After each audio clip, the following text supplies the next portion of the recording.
ঠিক প্রেমের মতোই আবিরদার আজকে কথা বলার শেষ হচ্ছে না। অভিরূপ বাবু আমাদের আবির চট্টোপাধ্যায় রয়েছেন।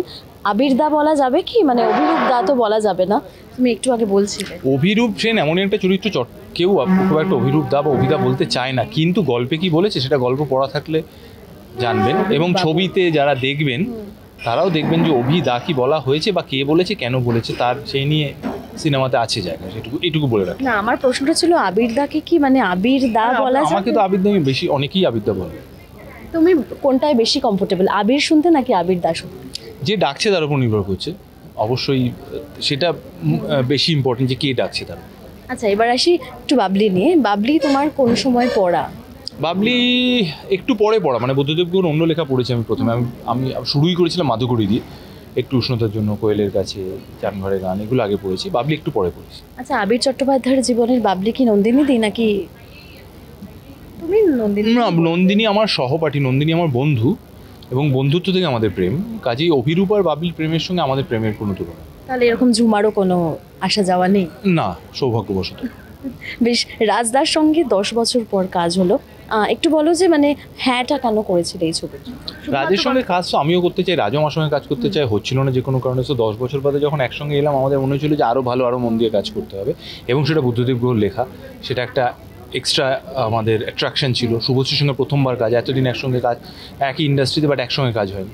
বাট রাজের সঙ্গে কাজ করার যে বিষয়টা হচ্ছে, রাজ অত্যন্ত প্যাশনেট কাজের ব্যাপারে, এবং বয়সের সঙ্গে সঙ্গে ওর রাগটা একটু কমেছে, জেদটা আরও বেড়েছে, এবং ও না শোনে না, ও করিয়ে ছাড়বে, সেইটা আরও খিদে বাড়িয়ে দেয় অভিনেতাদের।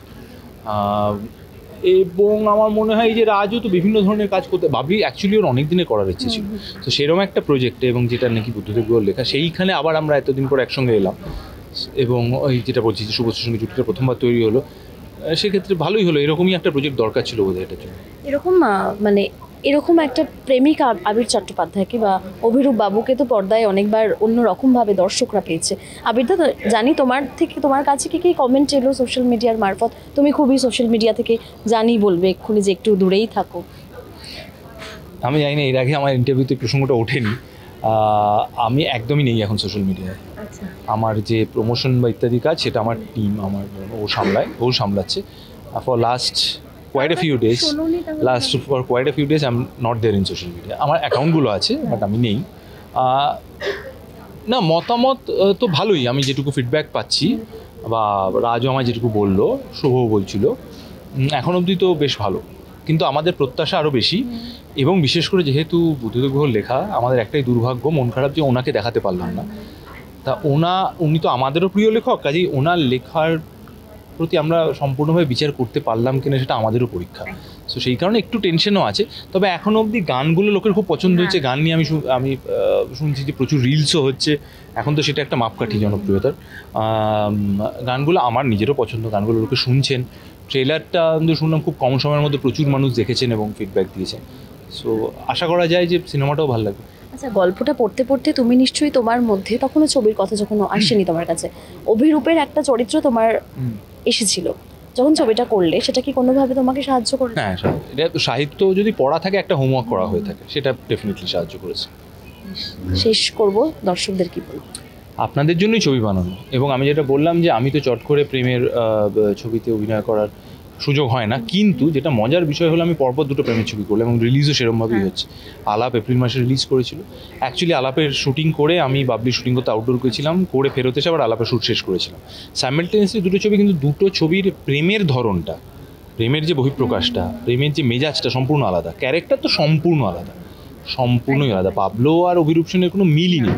সো আমি খুবই কৃতজ্ঞ আমার পরিচালক প্রযোজকদের কাছে যে তারা বিভিন্ন ধরনের চরিত্রে অভিনয় করেছেন। আমি জানি আমার করা গোয়েন্দা গল্প, অ্যাডভেঞ্চার গল্প মানুষের ভীষণ প্রিয়, আইকনিক চরিত্রের সঙ্গে আমাকে আইডেন্টিফাই করা হয়। আমি গ্রেটফুল আমার দর্শকদের কাছে। তা সত্ত্বেও আমি এই ধরনের চরিত্রে অভিনয় করার সুযোগ পাচ্ছি, এবং রোম্যান্টিক গল্প হয়েও আলাদা আলাদা চরিত্র করতে পারছি। So I am very happy. আলাপের আগে আমার একটু ডাউট ছিল যে বাঙালি কি প্রেমের ছবি দেখবেন, থ্রিলার ছিল, তারা দেখেছেন, প্রশংসা করেছেন, আমাকে ভুল প্রমাণ করেছেন। Thank you very much. বাবলিতে যদি আরও ভুল প্রমাণ করেন, মানে আরও ভিড় করে যদি আপনারা হলে যান, আমি আরও বেশি খুশি।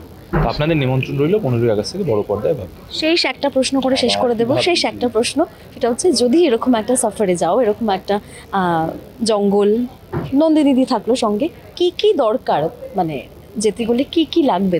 ও আমার দরকারটা আমার থেকে ভালো নন্দিনী জানে, কাজে আমি আরও বিন্দাস চলে যাবো। আমি জানি ও পুরো ম্যানেজ করবে, কারণ চিন্তাই থাকবে না।